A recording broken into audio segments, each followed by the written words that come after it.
So good afternoon, everybody. Apologies for the technical hiccups. We are ready to start now the event that is entitled Towards Toxic-Free Food Packaging.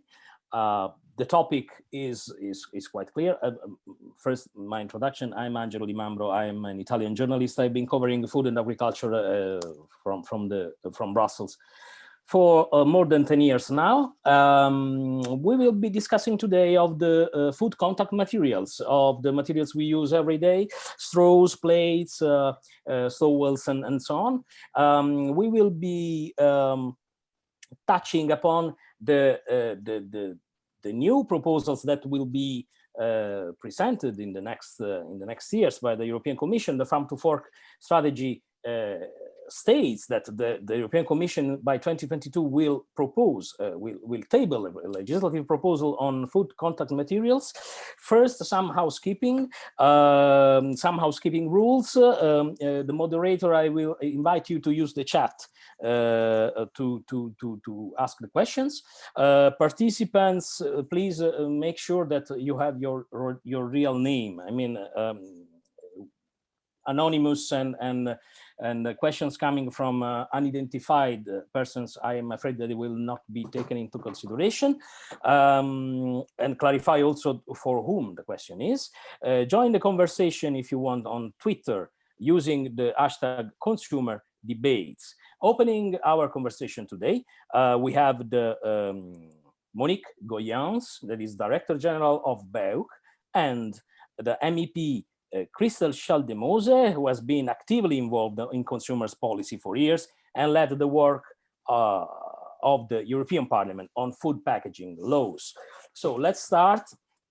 Monique, why are we focusing on that today? I mean, we have been talking a lot about plastics, but we will give a wider reach today to the talk. Why are paper straws, plastic wraps, also coffee cups important? Why food contact materials are important for a consumer and for a consumer advocate? Well, first of all, as a consumer, yes, I worry about the quality and the safety of food contact materials. And I'm not alone, because a survey that has been carried out recently by Pfas shows that 86% of consumers are worried or very worried by the chemicals in food production. And it is, I mean, it's common sense that we should be worried and that we should be concerned, because, I mean, this is about products that are in daily contact, in constant contact with food, and food is something we get into our body. So we really need to be sure that this is of high safety. And it is all over the place. You are in contact every day, several times a day. I mean, when you go shopping, when you eat, when you store in the cupboards, when you manage leftovers, when you cook, and when you bake. So it is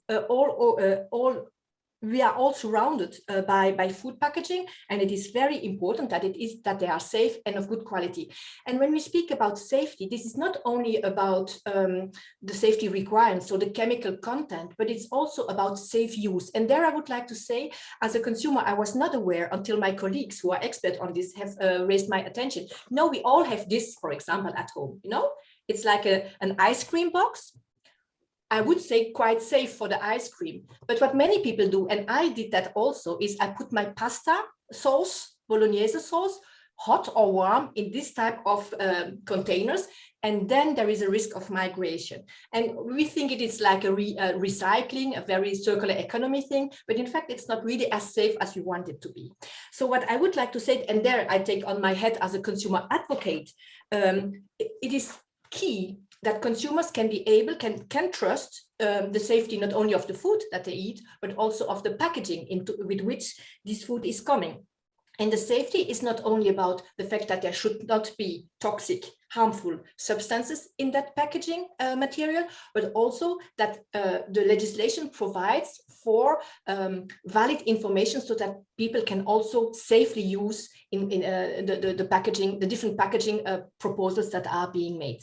There is, of course, too many issues that are for the moment on the market, but I think that Christel is going to talk about that. So where the current products that we find on the market do not comply neither with sufficient information standards nor with the safety standards. Crystal, what do you think about the things that Monique has just said? Well, in fact, Monique could speak on my behalf, more or less, because I completely agree. We have, in my opinion, a problem. We need, we have a legislation in place in Europe where we, in fact, could make harmonized standards for food packaging materials in general, but we have only done it. We have only harmonized it for plastics.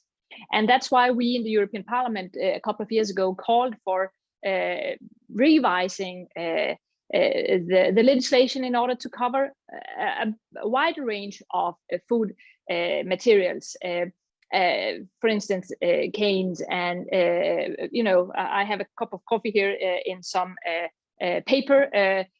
So, I mean, we need to have all types of food contact materials being harmonized and created a level of safety and a level of harmonized standards throughout Europe. And what I learned when I worked with this in the European Parliament is that the industry even welcomes this. They prefer to have harmonized standards.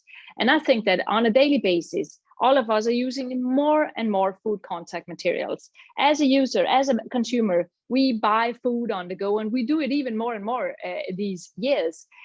So we really need to look into this, and we really need to have a new and better safety for consumers. We also know every time there is a new study made, and in Denmark, we have a lot of good scientists doing this. We also have a very good consumer council who is pushing for this as well. But every time we have a new study made, we find new types of chemicals in our bodies, coming primarily, or not primarily, but also from food contact materials. So we really need to do something to create, to protect our health as consumers, but also to protect our environment, because we throw away a lot of these things. So in many, many, many ways, we need to do something. And in my point of view, it also is very connected to the thoughts around the circular economy, because it's difficult also to use and reuse materials if we don't know for sure what is in the materials.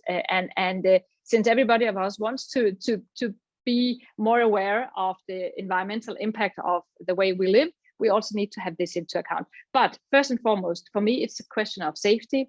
Consumers' health needs to be in focus. We need to do more than we're doing today. And honestly, I personally think that the Commission will revise this in 2022. It's really, really late. We called on this in the last mandate of the European Parliament, and they haven't reacted. And even though they have made a new chemical strategy that is better than I had expected, then I still think that we are lacking behind. We could do much more, and we need to do much more. And therefore, we need the European Parliament to keep on pushing for this, and we need also consumer organizations throughout Europe to keep on pushing for something to be done, and hopefully a little faster than what is expected now. And when it comes, the proposal from the Commission, it needs really to have the health and safety of consumers as the top priority. Thank you. Monique, from the point of view of a consumer organization, rules are important, but it's also important enforcement, if I'm not wrong. Tell me if I'm not wrong. And so new rules, okay, but then new rules needs to be enforced. How can you assure that new rules are observed, in a sense? Mm-hmm. First of all, let me reassure Crystal, we will keep pushing, Crystal, I promise you.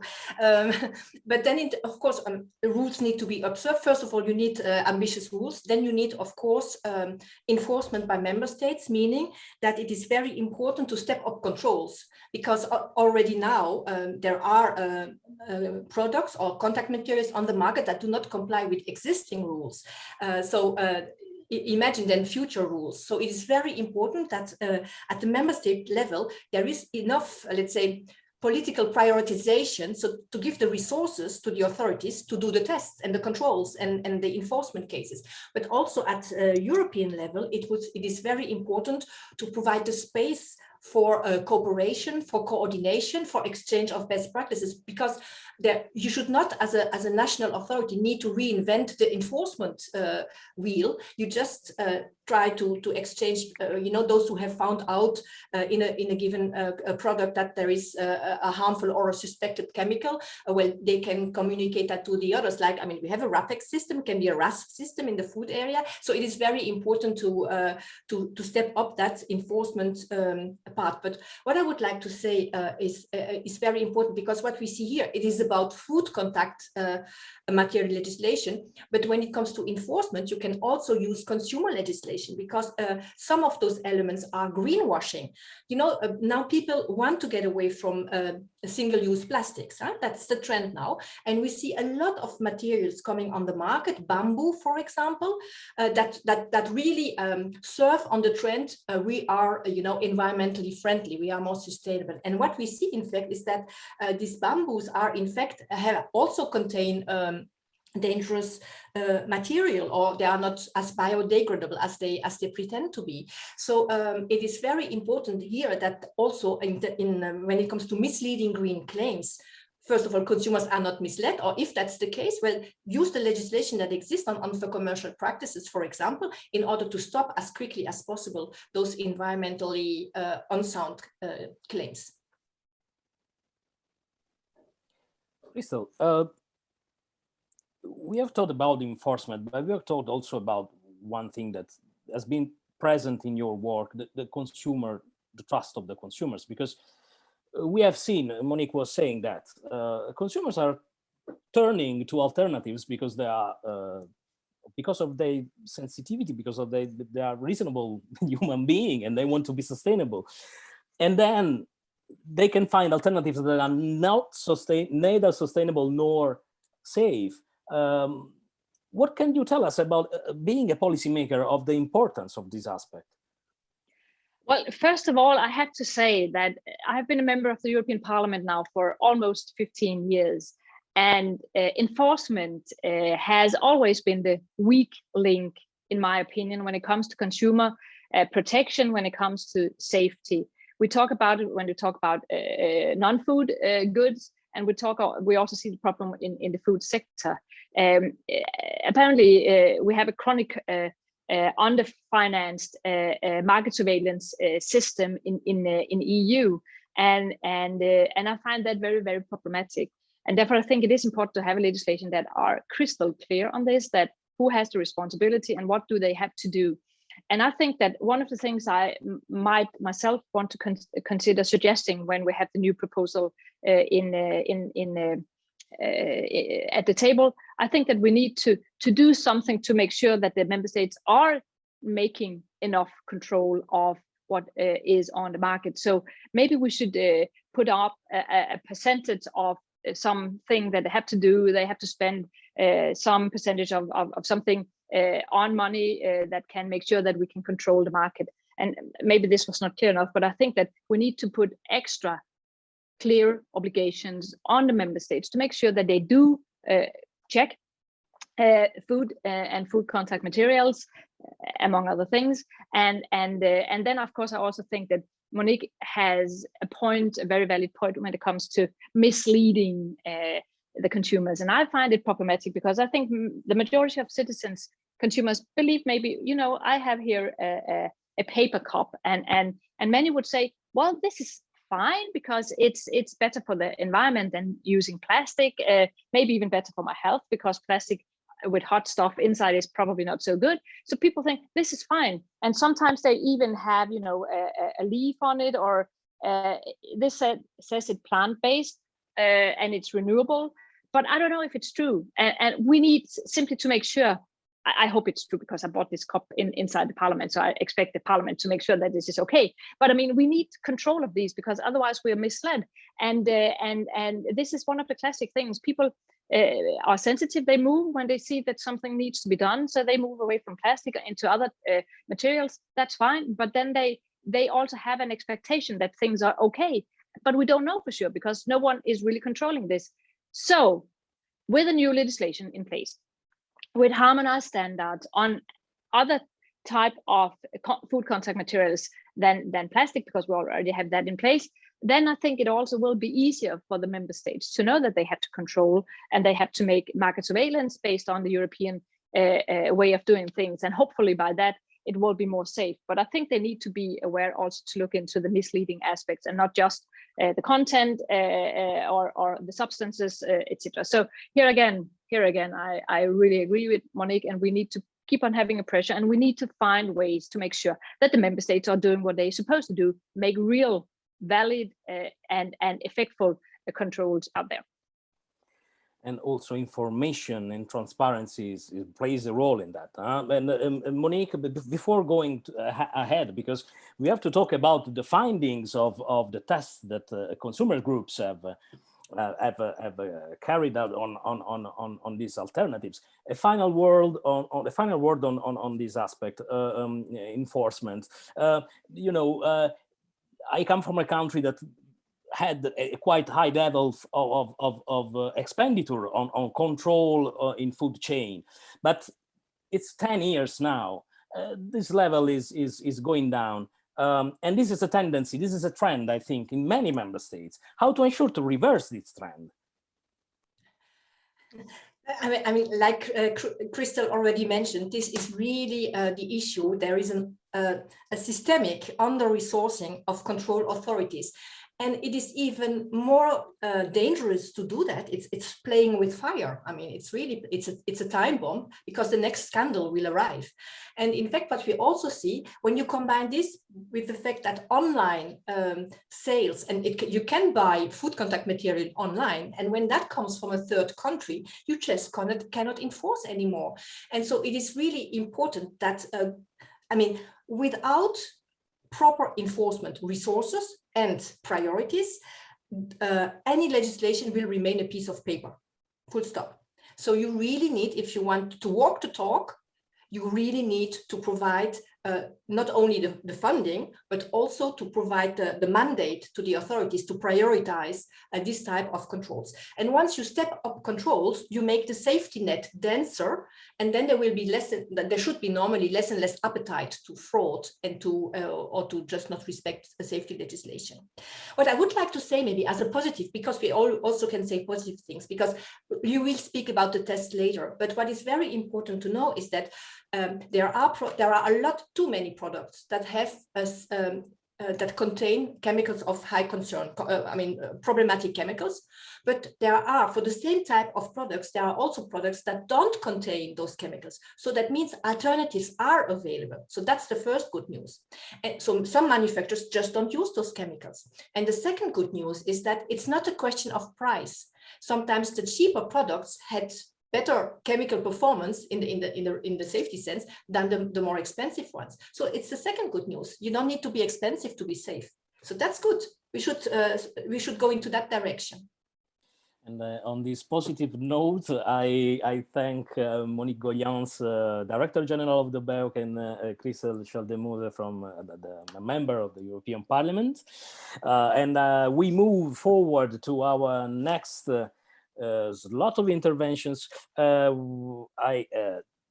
We have also mentioned, we have been mentioning that recently and in last year, consumers group in Europe have tested these alternatives, these food contact materials that claim to be alternative and sustainable and safe.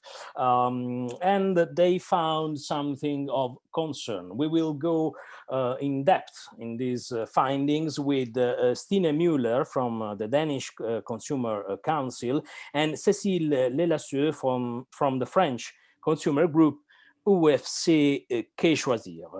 Welcome, Stine and Cécile. Thank you. Let's start from Stine.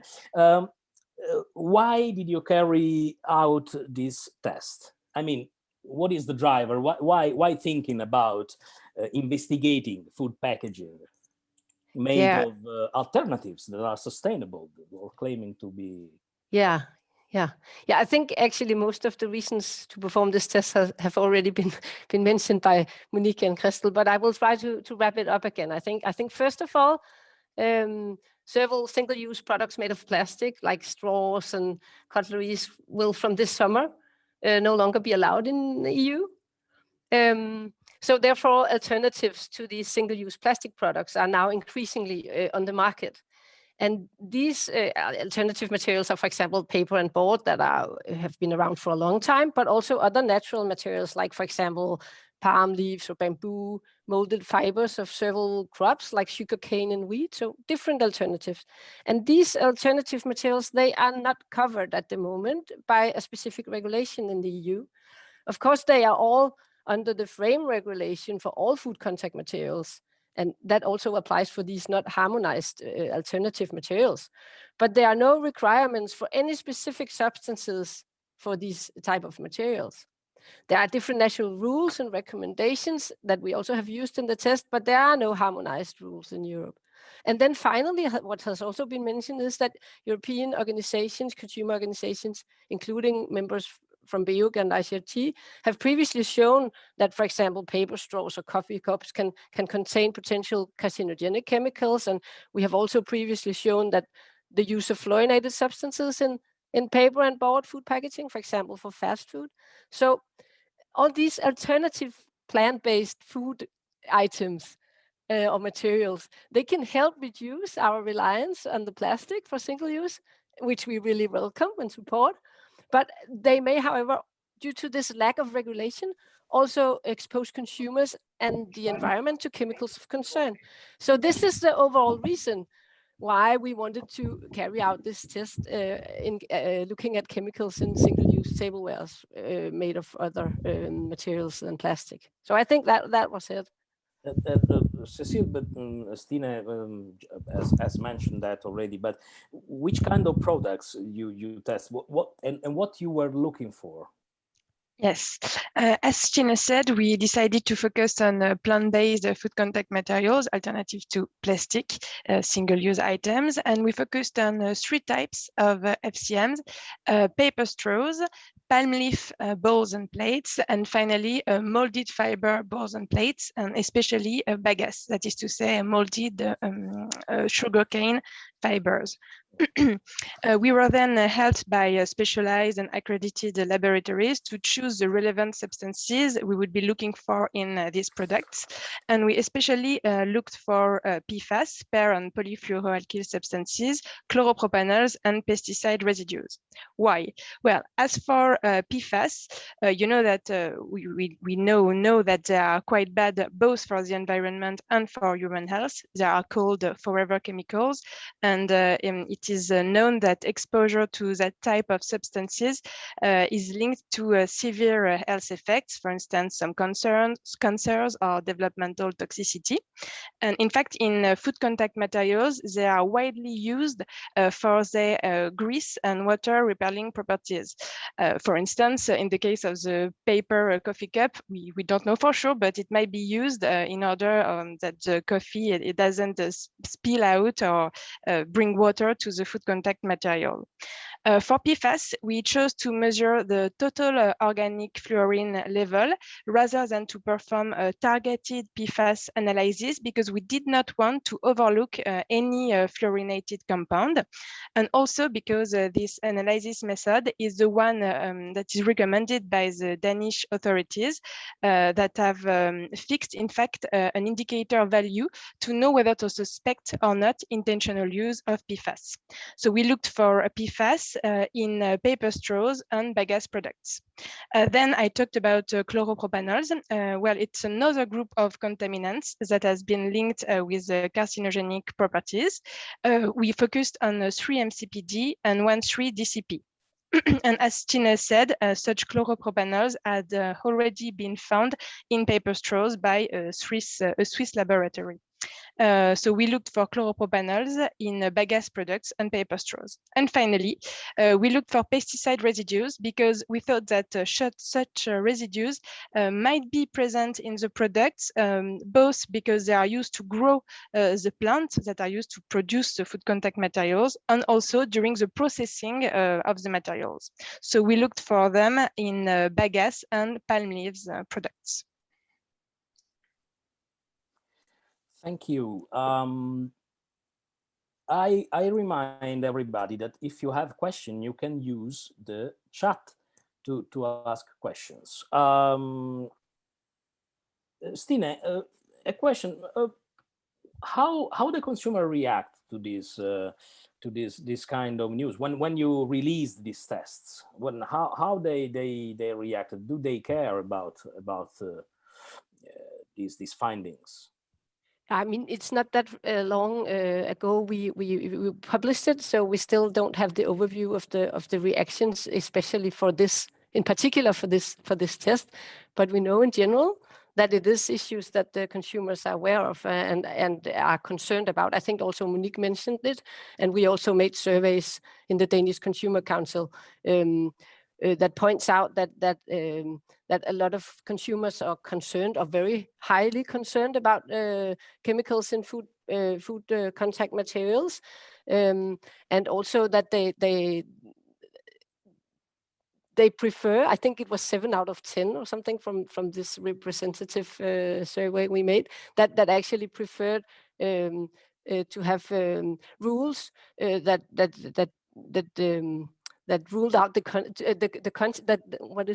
ban the presence of the harmful substances instead of limiting the migration of these chemicals, so that they actually care that these substances should not be present in the food contact materials. But before we talk about the consumer reactions, maybe it's also interesting to say a little bit about the actual results of the test. Thank you. So from the overall results, we can conclude. I think we have a figure. From the overall results, we can conclude that 30 samples, which was 54%, actually contained either fluorinated substances or the Chloropropanol 3 MCPD in levels above these national recommendations and rules that exist. And 12 samples had either levels just around the recommendations or content of, no, sorry, not 12%, sorry, 12 samples, which is 21%, had levels just around the recommendations, or they had content of pesticides in them. So in the end, 25% of the samples did actually meet the different national recommendations and were also free of pesticide residues. So that was like the overall results. And then if we focus a little bit on the molded fiber products, I think there's a slide, and a new slide as well, summing up the results for the different material types.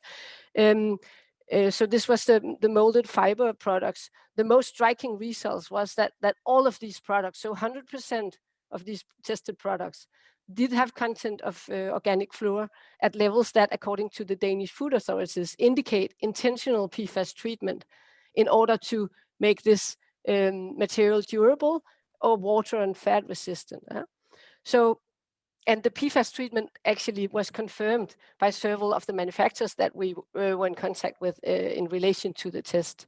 And this worrying finding that molded fiber products at the moment are treated with PFAS, all of them, has also been found in another recent survey made by Arnica, a Czech organization, as well as several other organizations. So I think that was the main result from the bagasse products. And then I think Cecile will say a little bit about the paper straws and the palm leaf tablewares, and maybe also a bit about the pesticide findings that we also saw in the bagasse products. Yes, indeed. Well, as for paper straws, 45% of them contain levels of PFAS and or chloropropanols above the national recommendation we took into account, and 33% were around the recommended limits when we took into account the uncertainty measurements. And in the end, 22%, that was in fact for paper straws, were completely clean, so far as we tested, of course, because our protocol was not exhaustive. As for palm leaf tableware, well, the trouble was mostly linked to pesticide residues because 37% contained pesticide residues, and it was mostly one active substance per sample. But the trouble was that among the residues we found, several were classified as CMR or were suspected to be endocrine disruptor straws or were not approved for use in the EU or were candidates for substitution under the EU pesticide regulation. So this quite troubled us.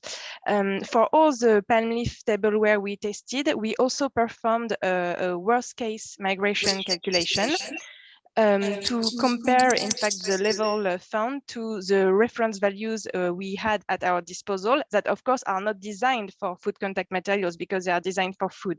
But what we found was that these worst case migration calculations never exceeded the MRL because they were at the top of 32% of the MRL. But it is worth mentioning that no obligations are existed currently for food packaging materials. So it is really crucial to highlight that this is really an overlooked source of exposure for consumers to pesticide residues. But on a good note, as Monique mentioned also, we can see that 63% of palm leaf tableware had no pesticide residues, which means it is possible to produce them without any residues in the final product.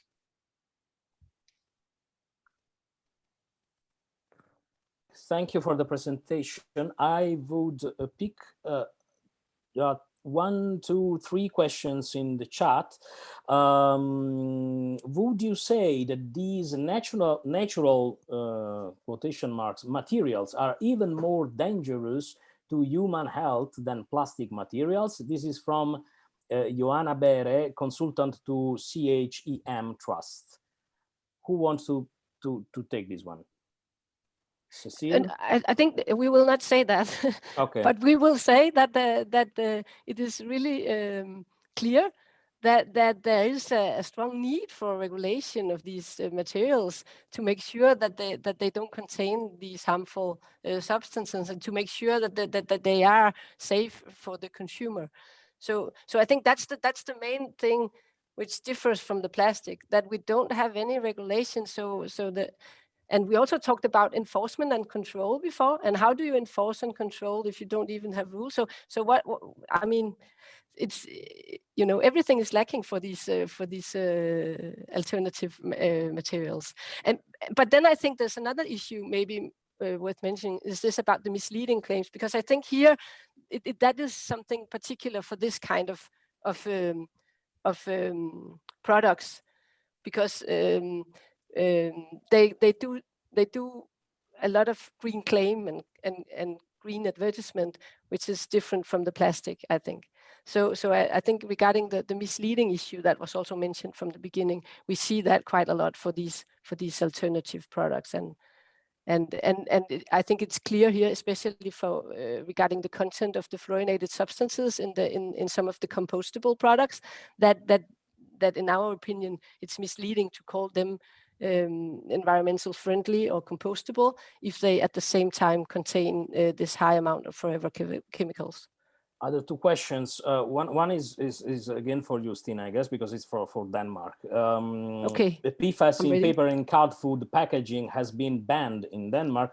This is Anna Watson. Do you think consumers have noticed any difference in performance of the food packaging since the ban has happened? But no, I don't think so. I think that they have noticed going from plastic to paper straw, for example, because I think it in general have another performance. But I don't think that they have mentioned noticed any difference in the PFAS ban. Maybe I should add that the PFAS ban doesn't have an end date. So actually, in Denmark, the products on the market can be sold out. So that's the reason why we also still have PFAS products from Denmark in, for example, in this investigation, because they are allowed to sell out what they produced before the ban entered into force. Okay, the chat is getting crowded, and I see also Malene would like to say something. Maybe we can go forward, and Malene can say something after that. Roberta Colotti asks, this is for Cecile, how are the paper straws sampled? Are they from EU manufacturers?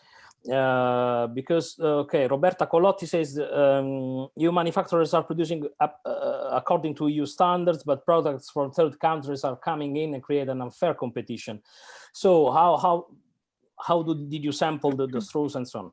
Well, we sampled the paper straws, but all the products at the same time from retailer shops where any consumer can buy disposable items, I don't know, for picnics or birthday parties, etc., but also from internet websites. And for instance, we targeted the websites that are furnishing the tableware for very well-known delivery brands, for instance, Deliveroo, Uber Eats.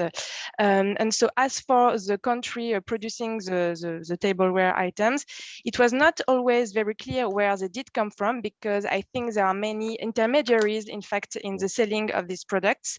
But for some of them, it was quite clear that they were coming from Asia, for instance, so they were not produced indeed in the European territory. Okay, thanks to Cecile and Stine. Let's move forward. We will talk about the future now. We heard concerns. We heard the concerns because of the substances found in food contact materials analyzed and tested in this research.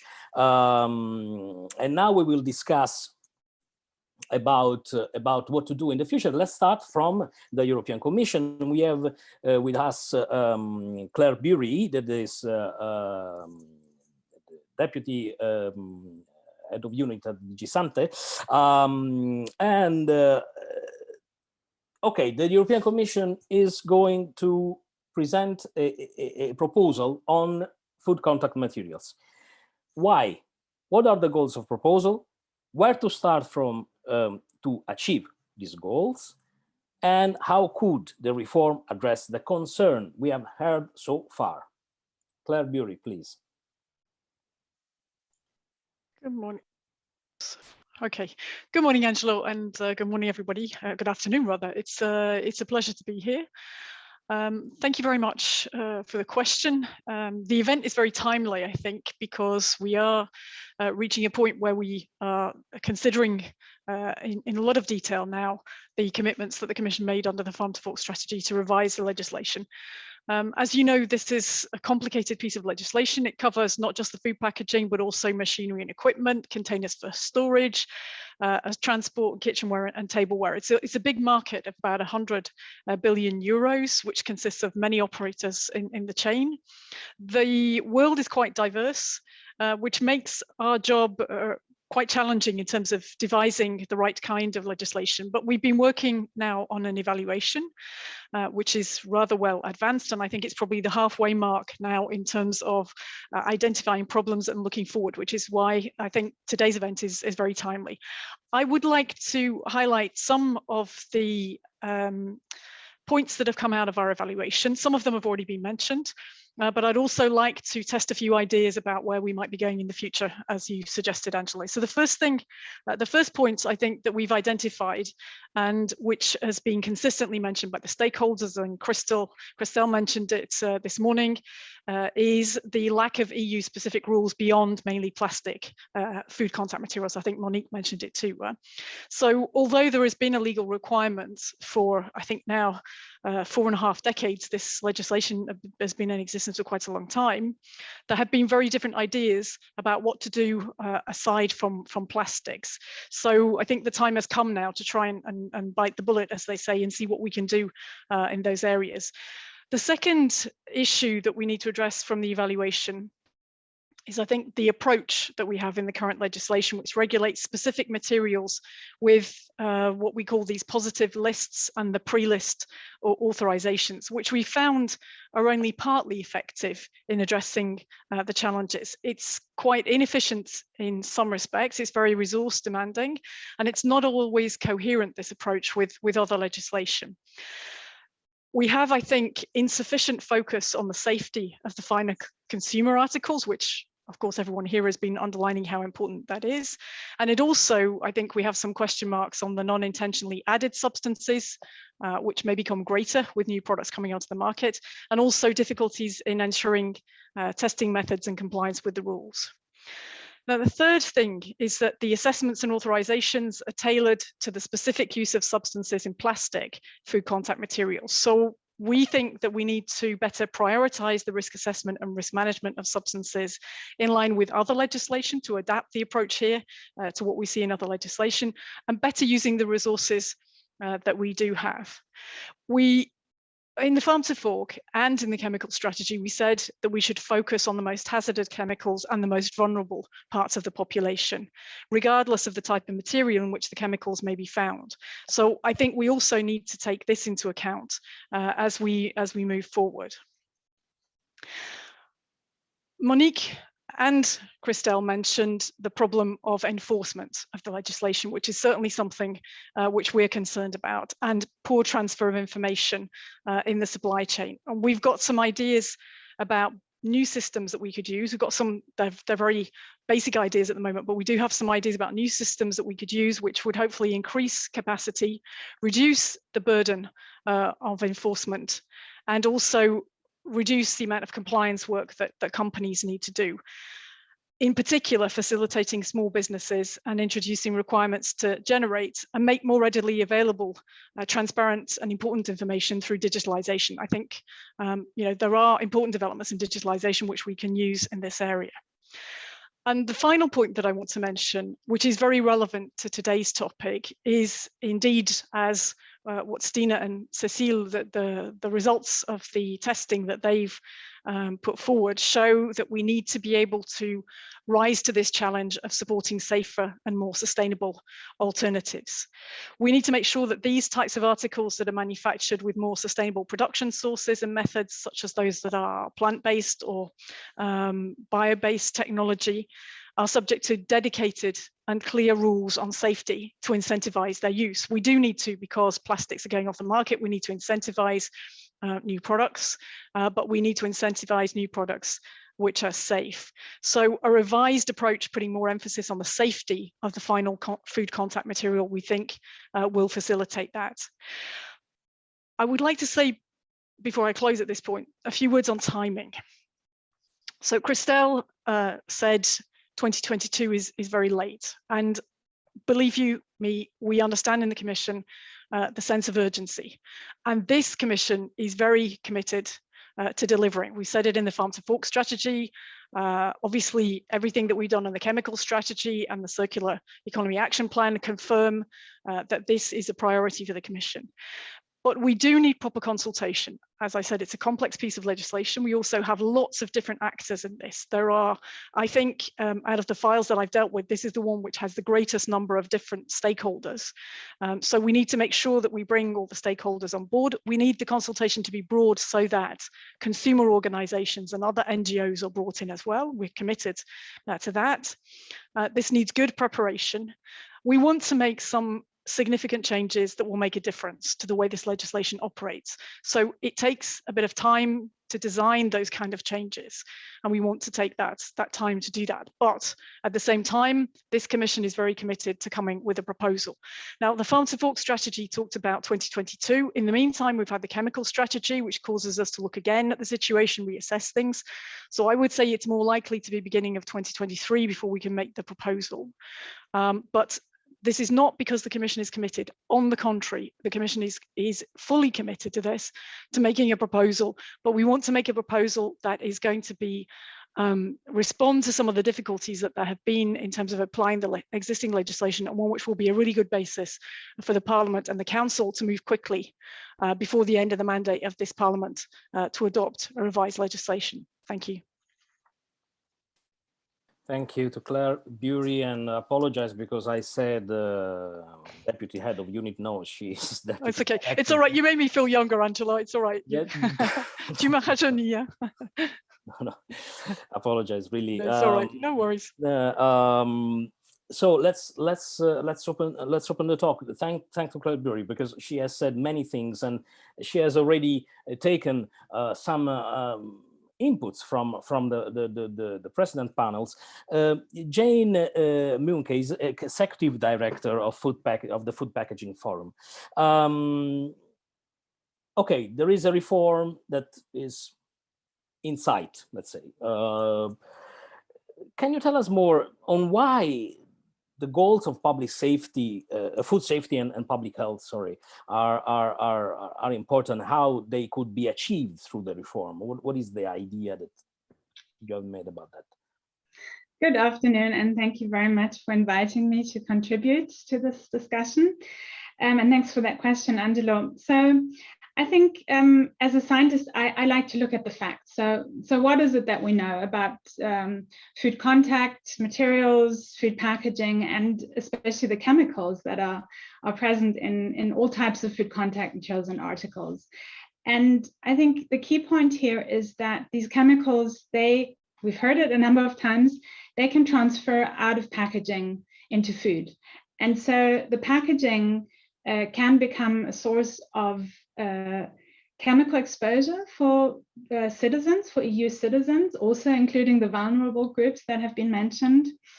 And so therefore, I think it's very important that we have a very good understanding of what are actually the chemicals that are in food packaging, and that then potentially also can transfer into food. So this process is called migration. And there's actually a very rich body of research going back 40 years, probably even longer. We're currently carrying out a systematic evidence map at Food Packaging Forum, where we are cataloging all the evidence that has been published to date on chemicals in food contact materials and migration of these chemicals into food. And we found over 2,000 chemicals have actually been studied already. So that's a big number. But that's not all, because what we've also done at Food Packaging Forum is we have prepared an inventory of chemicals that are what we call intentionally added in the manufacture of all types of food contact materials and articles. So as Claire Bury already mentioned, this is much more than just packaging. Of course, we relate to packaging because we handle it every day, but also think about the storage containers, think about processing equipment and so on. All of these oftentimes synthetic materials come into direct contact with food, or that it can also transfer chemicals through the vapor phase. So don't be misguided by thinking, oh, if it doesn't touch, then there's no chemical transfer. That also happens. We see that with paper, for example. So the point is that the inventory that we put together of substances that are used to make food contact materials is in Europe somewhere around 8,000. This also aligns well with work done by the JRC, the Joint Research Center of the European Commission, published in 2017. But importantly, globally, it's over 12,000 chemicals that are used. And we've heard already before that, you know, as soon as we have online ordering or less enforcement at the borders, things come into Europe. So I think we do need to take a bit more of a global perspective here. So around 12,200 chemicals intentionally used to make food contact materials. What we also have heard already is the issue of these non-intentionally added substances. So these NIAs, these chemicals that may be present in the finished article, but which are not necessarily addressed through risk assessment. Why? Because there may be impurities of the starting substances, of intentionally added substances. There may be reaction byproducts. There may be breakdown products of additives, or and that's important, especially for the circular economy, there may be contaminants that get into less inert materials, which are then recycled into food contact and can then migrate into food. So just keep in mind that this process of chemical migration is a two-way street. So chemicals can go out of food packaging into food, but they can also go into food packaging. And so that means that we need to really, in addition to looking at the chemicals, also look at the material inertness. And so from a perspective of science, what can we do in order to move forwards, to make the existing regulation even stronger? And we've talked a lot about enforcement. I think that's probably the point to start with. I completely agree. There are flaws with existing regulation, but I think the biggest flaw that we have is we're not even at the level of the existing regulation in terms of the enforcement right now.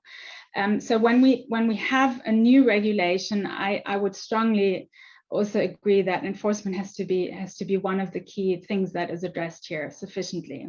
But if we kind of look at what can we do in terms of the chemicals, so I would actually suggest that we need to redefine safety. So right now we have this Article 3 in the Framework Regulation 1935-2004, which lays a very heavy focus on quantities of chemicals that are migrating into food. Now, there's a problem with that. There's actually 3 problems with that. So the first is it's based on the assumption of toxicology that the dose makes the poison, which is a central assumption of toxicology, but it's very outdated based on our existing scientific understanding. Of course, most chemicals will have a level at which they aren't toxic, or they won't have an effect level, to put it that way. But that level may be very, very low in practice. It may not be enforceable.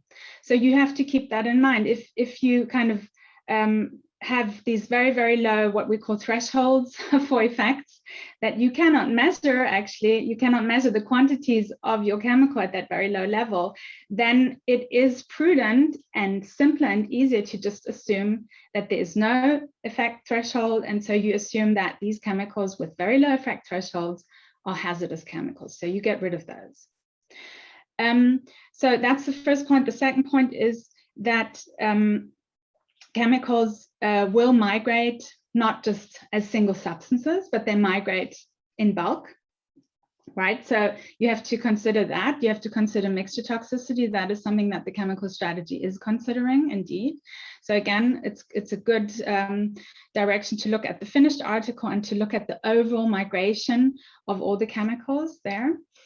And I think the third point is we've heard about the vulnerable population groups. Well, you know, anyone who's of reproductive age is actually also a vulnerable population group, because as soon as a man wants to father a child, chemicals can affect his sperm quality. As soon as a woman wants to become pregnant or is pregnant, synthetic chemicals can affect fertility. They can affect development of the fetus. That affects health later in life. So that kind of, you know, makes me say, yes, let's focus on vulnerable populations, but let's make the entire population a vulnerable population. The other point I want to make is about these material properties. So we heard about migration. We heard that it's a two-way street, that materials can also absorb chemicals, and that's of concern in a circular economy. And so I would like to talk a little bit more about inertness. What is inertness? It is a material property, which means that there is lower overall migration and there is no or much lower absorption of chemicals. So these materials, they are, due to their material properties, they are more prone to be used in a sort of circular economy setting. So I think that would be great to promote such materials in the new regulation. Just allow me to make 2 more points, then I will stop if I may. Yes. So try to be short, please. Okay, I will be short.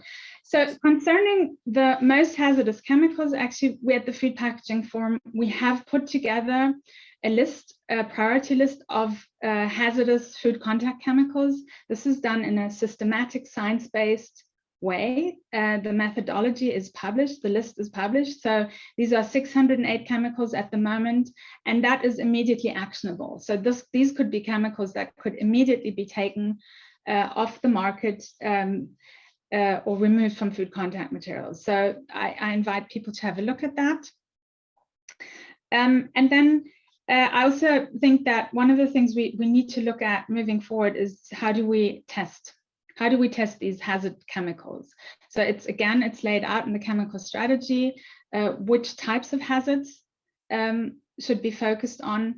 And I think that is a major challenge for science to come up with appropriate test methods. So I just leave it there right now. Thanks. Thank you so much. Now the consumer view. We have Klaus Müller, vis-a-vis the German Consumer Organization, and he has been recently elected president of Beuk. He will tell us about a survey that the organization has conducted on German consumers about their views on the use of food packaging products. What did you find, and what these findings tell us about the consumer expectations on a reform, a new reform on food packaging law? Well, thank you, Angelo, for chipping me in. Well, first of all, we found in a representative survey that a majority of the consumers, 60%, just don't feel sufficiently informed about the safety of food contact materials. And only half of the surveyed consumers are aware of the meaning of the symbols, of the glass fork symbol, for example. So currently, there is just no coherent communication system that informs consumers about the handling instructions, the warnings, and the substances contained in a product. And as we just listened to all the speakers ahead, we see how dangerous the situation is if you got all those chemicals just mentioned on one hand, and if we have consumers who do not feel and who are not informed on the other hand. So if we look at this, what we think is necessary and what is a problem, that at EU level, the rules for food contact materials only cover a fraction of the group materials. And on the national level, there's just a patchwork of different rules, which creates double standards for consumers in different EU member states. So, for example, we look at Denmark. The consumers in Denmark are protected against fluorinated compounds in food contact materials, while the consumers in Germany are just not. So, finally, the enforcement of these rules, as we heard from Claire, is most unsatisfactory for consumers. Public authorities often lack sufficient staffing and expertise to deal with food contact materials.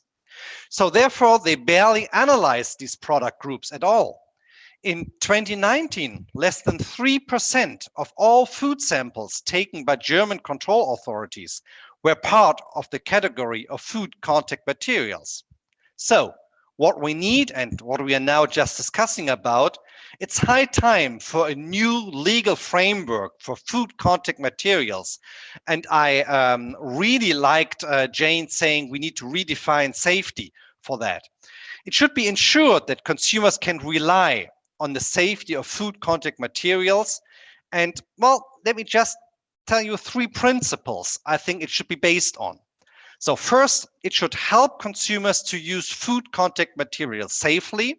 So we need instructions for usage and safety, which is easily recognized, understandable for consumers, and not for the experts. Therefore, a standardized and comprehensive communication and labeling scheme needs to be developed for food and contact materials. It has to include binding rules on product claims, warnings, and the usage instructions, and on declaring the substances contained in the product. Secondly, we need to strengthen the monitoring and enforcement. Control authorities in charge must attach a high priority to the safety of food contact materials. Specialist staffing and technical equipment need to be increased significantly, and unsafe products must be taken off the market without any delay.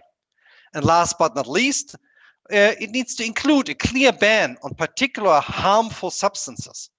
The use of particularly risky substances in food contact materials must be prohibited for entire substance groups. The substitution of one substance with another harmful substance needs to be prevented. So the ban must be applied to substances that may cause cancer, genetic changes, or reproductive problems to substances that act as endocrine disruptors, such as bisphenol A and fluorinated compounds. So, in the reform of the legislation on food contact materials, the European Commission should aim for a high level of consumer protection and the proper implementation of the precautionary principle. This has also been made clear by the European Parliament in numerous resolutions, which we are very grateful for. Thanks. Thank you very much, Klaus. And then the retailer view. We have Malene Teller-Blum, Quality Manager of Coop Denmark. you raised the hand, your hand before, so I leave you the floor because the Danish model, in a sense, has been mentioned many times. So the floor is yours. Thank you. Yes, what I would have told before is that we have no consumer complaints about the quality after Denmark has implemented a PFAS ban for paper and paperboard in Denmark. We have banned PFAS 6 years ago in Coop Denmark, and we have quite good alternatives. So there are no consumer issues when it comes to change to phase out PFAS. And we think it's very important, and it's very good that we look into this regulation better soon than never. But I think thing has been moving very slowly forward, because I think we have many evidence, and there's a high discussion for experts and scientist-based proof that we need to do something for PFAS in the European regulation. So we need more harmonized, specific regulation for all sectors in the food containing materials and the food packaging. Also, as Jan Munke said about migration over, I'm not a scientist, but it seems to me that this is outdated as well, because every time the scientists and the EFSA and everybody looks into the limits, they lower the limits 10 to 1,000 times. We saw PFAS nearly 2,000 times was reduced in the limit when it was evaluated by EFSA, I think it was 2 years ago. So we see that the very low exposure seems to have a very bad impact for the consumers. So I think we need to start all over again, and maybe use all the new scientific-based way of evaluation, including EDCs and cocktail effect, when going to make new harmonized rules for the food contact materials. And yes, we do have a challenge in the retail sector now, because in 1 month, I think 2 weeks, we have a ban for single-use plastic in the shops, and we have no harmonized legislation for the substitution for the new product. So we can ask for test report, and we do, of course, but when there are no rules, it's very easy to improve us, to impress us with test reports. So we need to use common sense, and we need to avoid PFAS first of all, and also we have looked into the product which the plastic containing plant-based materials, which seems to be a problem. There was a fast track of banning in the EU. It was quite good, but we need more speed into the regulation to be sure that we are asking the right questions. We're asking for the right documentation. The test program is also challenged, so we need this to supply the consumers with the safe and healthy food contacting materials. So we would like things to also, you can start with banning PFAS, as you also said, Angelo, about the group approach. All PFAS are now banned in Denmark, and we are very happy for that, because that's Denmark being a front runner and showing this is possible. We have no more expensive products or expensive food packaging, so it is possible. Another example is the bisphenols. We have approached the Danish authorities some years ago about a ban. Bisphenol A is regulated, I think, is it 5 or 6 times? Every time it's been reduced quite much for the limits. But there are, as far as I have read, 37 more bisphenols which have evidence for EDC's properties. So want to go, and there are many others. So we need to look more into a group approach when it comes to regulation and using of the precautionary principle. So we need more tools. We need a very good regulation, and we also need a very good cooperation that I have experienced the last 6-7 years in Europe and also in the US.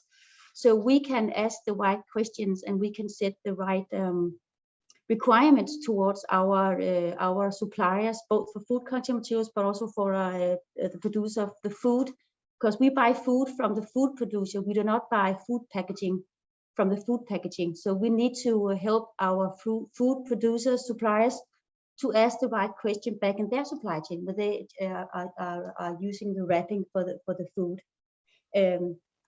So we are very happy for the very good collaboration, and we are really happy when we are supporting to maybe sometimes we need to move beyond legislation, use of precautionary principle, and we have shown it is possible when it comes to PFAS, and we also banned bisphenol A.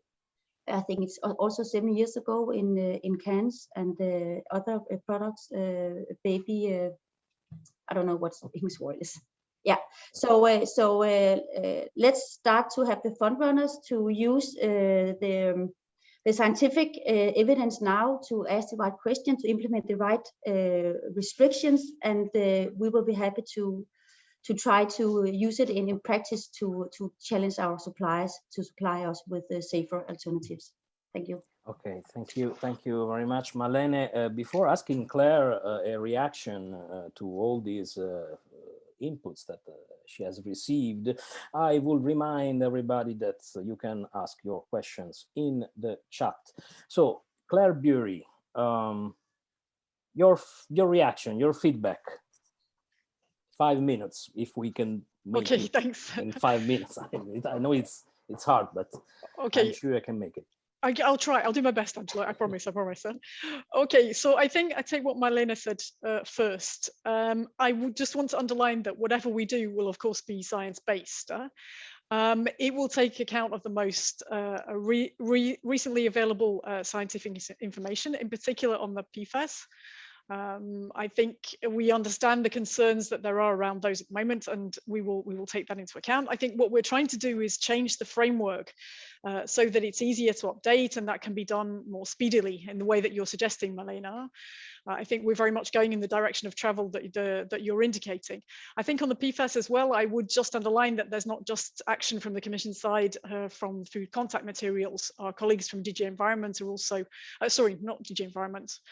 Yes, DG Environment and DG Grow, who deal with REACH, are looking at the PFAS in that context as well. Because, as I said, I think several times when I was talking before, one of the things that we need to do is make sure that our legislation is joined up now, it works together.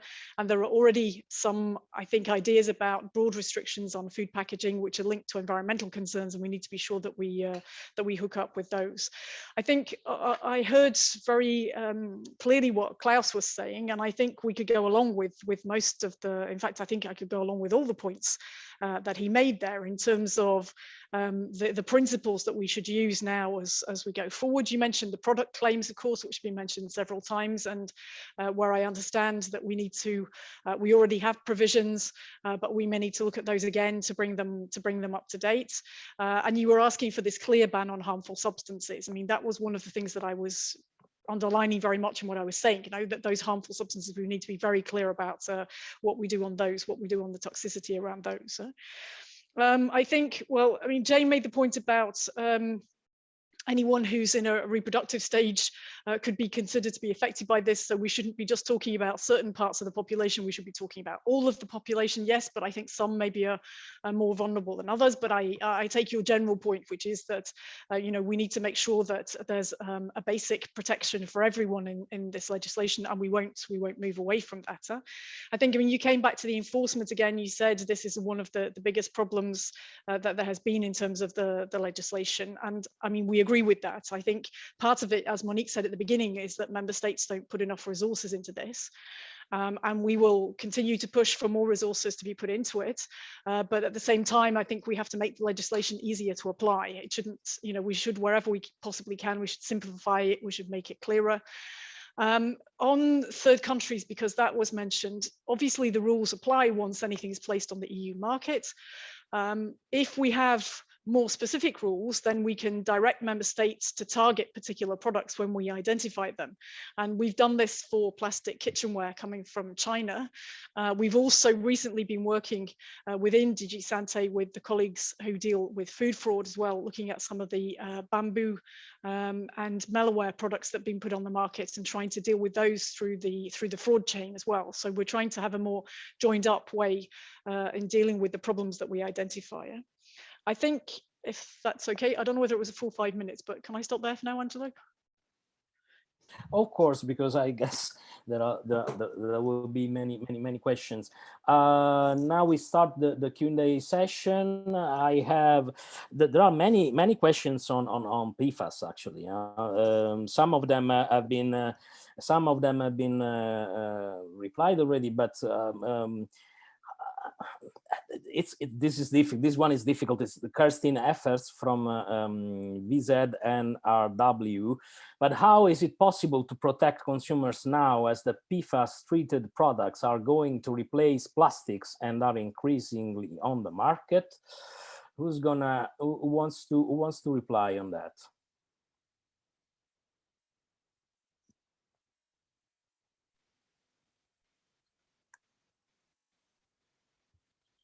So no. I can say something if you like. Sorry, I just didn't want to jump in again because I've only just spoken. No problem. I mean, maybe just to add one thing on the PFAS, we will. I mean, the EFSA opinion from 2020. I'm not sure who referred to it now, but somebody talked about it. We will be introducing new limits under the contaminants legislation as well. So I talked about what we're doing with REACH. We'll deal with it under the contaminants, and of course, we will look at it now in terms of the revision that we do on the food contact materials. Thanks to Claire Bury, and maybe to the Jane, you want to say something? Yes, please. I don't know how to protect consumers right now. I think that's a very important question. I don't know the answer, unfortunately. But I do want to point out that there's been some important work done by the Global PFAS Panel, which is a group of scientists. And they have published a paper looking at essential uses of PFAS. The concept of essential uses, I think, is very informative and can guide the way in which types of products, hazardous chemicals, should be allowed because they are essential. And I would say that these types of products are non-essential. But I can put the link in the chat if people want to follow up with that. Yes, this is appreciated because I have another question from Susan Fleming that asked the biggest one, maybe. Do we know what products are safe to use and which are safe and which are not? Do we have a level of knowledge that allows us to say, okay, this is not safe, this is safe, that is safe, and that is not?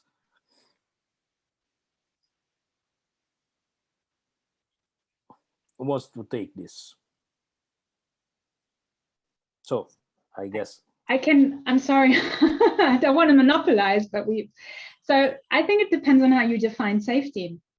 And I think if you talk to people who are active in the supply chain for food contact materials, they will say whatever complies with regulation is safe.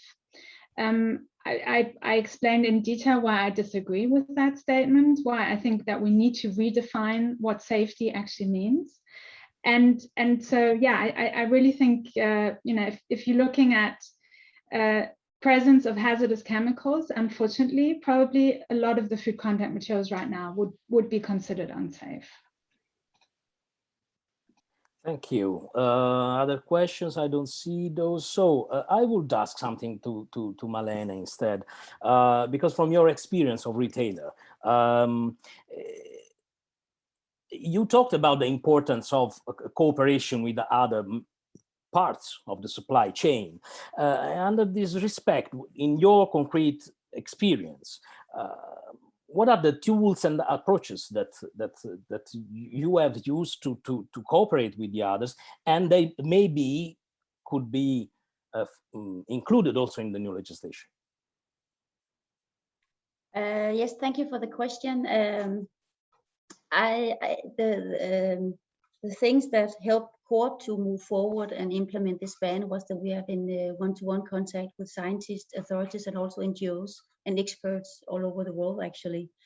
So they helped us to identify the problems and also help up setting the requirements, but also how can we test and how can we require our suppliers to document that they fulfill our ban. So why be in contact directly with experts? We saved, I think, maybe 10 years of discussing and updating the regulation. Because even though I'm not a scientist, it was pretty clear to me 7-8 years ago that something needed to be done about the Pfas in the food packaging. So I think there are many very, very good evidence and many good scientists and also authorities and NGOs highlighting issues. Food Packaging Forum is one of, and the tech in Denmark, as Stine Müller represented, highlighting the issues. So, and when you reach out for help, how can we do it better? Then it is possible to find the solution, but you need to not to wait for legislation. You need to bring the experts to the table and attend seminars and webinars and whatever to obtain the information, and then of course have very good dialogue with your suppliers also, so you can challenge them. So I think also that what I heard from the European Commission, this is also a part of the strategy that they are planning to bring all stakeholders to the table. So I think that could be a very good start. So you bring all evidence and all scientific based information right now to get the strongest regulation as soon as possible. It's not easy, I know, but we really need this. Because dialogue takes time. This is the we don't have time, but dialogue takes time. This is the reality. One to Klaus, if I may. It's maybe I'm obsessed with that, but because I asked the same at the beginning about enforcement.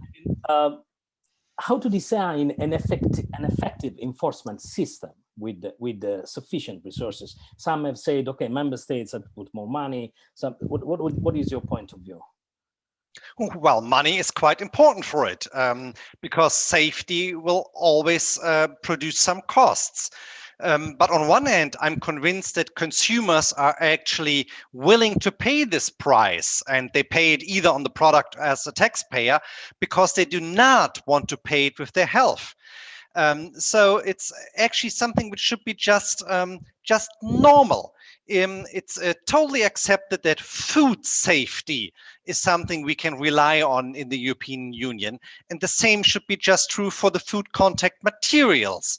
And it's quite strange that we need to discuss these topics in 2021, and I heard a lot of us who were a little bit disturbed that this debate is so necessary as it is. So, well, first of all, we need the money for the food safe, the contact material controls. Secondly, we need a public awareness, and today we just make a small step for that. We need to talk more about the risks and dangers there are. And thirdly, we need just a simple system of information. There's always a tendency to make it as complicated as possible, and maybe it's 100% correct on scientific terms, but that's not the point. We need to think from the consumer's perspective. We need to have a simple way of making it clear what kind of materials are for what kind of use, besides banning the very dangerous ones, as we discussed before. So keep it simple is quite a good way to make consumers' life for consumers easier. Thanks, Klaus. I have a question in the chat. I think this is for Claire. Will the food contact material legislation take into account the circular economy action plan goals? Will there be any incentive? This is Karolina Brabkova from Arnica. Will there be any incentive to promote the use of reusable food contact materials? So, yes. I mean, first of all, I think I said it already before, that the circular economy action plan will fit with what we want to do on the food contact materials, or rather the other way around. The food contact materials will fit with the circular economy action plan. Clearly, what we want to do is to be able to provide for products which are safer and which are recyclable to come onto the market. So we will take that into account in the way that we design the food contact material. I think that's one of the things that's taking us a little bit more time in terms of how we manage to build all those things in to make it compatible with the chemical strategy and the circular economy action plan as well. And the final one, I guess, for everybody in the panel, because this is not just for it's a kind of philosophical issue. Where do authorities? What are the limits of authorities when it comes to market surveillance? How can the reform of food contact materials support authorities by this point of view? Who wants to reply? Well, maybe I just jump in. Well, first of all, and I think we mentioned it several times, certain materials just need to be banned. They should just not be allowed, so that authorities just do not need to check them for. And we certainly need penalties for companies who would still like to implement them. Secondly, if we get the same criteria all over the EU, it would be easier for authorities to rely that things which are allowed or not allowed in Germany are just the same in France, or Poland, and Denmark, and Malta. So there is quite a support from harmonized regulations for authorities to jump in. And last, and I repeat myself, as easier as the regulations are, it is easier for consumers to understand them on one hand, and for authorities to implement it on the other hand. So again, keep it simple. Great. And maybe now, and maybe this is a key message, and it's not always easy to do that. Easy to be easy. Let's wrap it up. To those who participated to the last panel, 30 seconds each, your key messages, your takeaway from this event. 30 seconds each. Who wants to start? I'll make a decision. Jane, 30 seconds. Thank your takeaway, your key message. So I think what I take away from this panel is that the time to act is now. The current food contact materials regulation is 40 years old, and there have been several outcries already in the last 10, 15 years that it is not working, and nothing has changed. It's really time to act now, not in 5 years, not in 10 years. And I would stress that we need to make food contact materials work safely in the circular economy. So we have to redefine what safety means. We have to remove hazardous chemicals from all food contact materials. Thanks. Malene. Yes, I would agree with Jane, and also say that I don't think we need to wait for the full regulation to be finalized before starting to implement bans. We have a lot of information and scientific-based proof now for very dangerous chemicals and hazardous chemicals. So I think we need to deal with those while we are working with the very big framework, which can take, I don't know, several years, even though we say it will be 22 or 23. So please have the guts to implement the ban, because we do have a lot of we have too much information now. So it's time to act now, and then work with the details for the other chemicals later. Klaus. Well, I'm impressed that we got quite a consensus on the necessity of acting now. I totally agree. And I would be just happy if BÖK and all our members from BÖK just to see that we are not only talking about, but that we're going to see action for the benefit for the consumers. And Claire Bury. There is a sense of urgency. Huh? Yeah, there is a sense of urgency. I very well understood that, and I will take that back to my colleagues there. But I think we agree it's time to act. But we need, I think it's clear from everything that's been said as well, we need a higher level of harmonization, in particular in terms of the range of products that are covered. We need to ensure consistency and coherence with other relevant legislation, and make sure that environmentally favorable alternatives are available for customers. But at the same time, of course, we shouldn't forget that food packaging has to be functional. It's vital to the food supply chain, to improve the quality and the taste of food, to keep it safe to eat. But what we want to do at the end of the day is give consumers the choice and the convenience that they're used to. Thank you. Thank you. And for the final remarks, we have Sylvia Maurer, Director for Safety and Sustainability of BEUC. Sylvia, the floor is yours. Thank you very much, Angelo. Dear ladies and gentlemen, thank you very much for staying with us in this debate on food contact materials, for your questions and for your very interesting comments and sharing your knowledge. We have heard today from the participants that the current legislation dramatically fails to protect consumers' health and safety. And at the same time, it does not provide food packaging materials that are more sustainable. It is now more than 10 years ago that actually I wrote for BEUC a little position paper on phasing out bisphenol A from food cans. And I think we cannot afford any longer an approach where we have to wait many years and only regulate one substance. What we really need is a systemic change that improves public health by reducing the use of hazardous chemicals. We need a systemic change towards sustainable, reusable, and recyclable materials to help a circular economy, and also solutions which contribute to reduce food waste. From a consumer perspective, we insist that the upcoming reform must bring about a comprehensive regulation, which is based on a precautionary principle and which puts also the no data, no market principle into practice. We have heard today that there are already many possible solutions.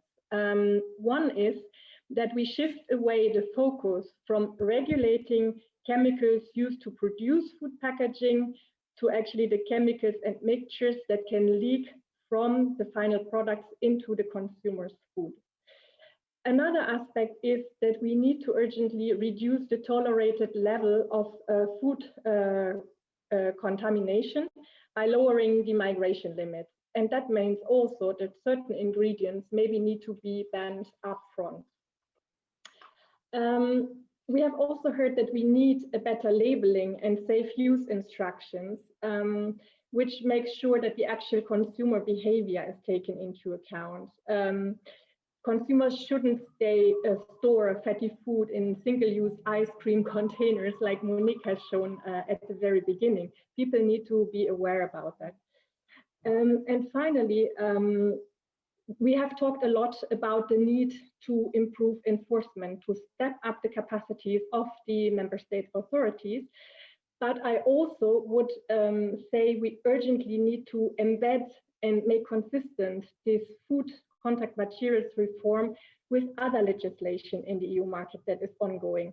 We have had several questions and comments in the chat, like, is this only for products that come from outside the EU market? And that's actually something where we are concerned that in online markets, we do have loopholes. We cannot enforce the legislation simply because the responsibilities in the supply chain have not been clarified. So that's an important aspect also to look at. We did not identify today all the answers, but we have also heard some good news. We do not need to wait. We can already take action now. Substitution is possible and is also already happening, sometimes on a voluntary basis, by the leaders in the market. We can also use other existing legislation, like the Unfair Commercial Practices Directive, to go against misleading information to consumers. So BEUC and the members are very much looking forward to the reform proposal and to actively contribute our ideas and suggestions to make sure that we will have in some years a regulation in place that is really serving consumers' needs. Dear ladies and gentlemen, I hope that you found today's discussion interesting for your work, but also for your private life as a consumer. And in this sense, I wish you all a good day. Thank you. And thank you, Silvia, for the final remarks of this event that has been organized by the BEUC towards toxic-free food packaging. We will discuss again about that, I guess. For now, thanks to all to the participants, and from your moderator, see you next time. Bye.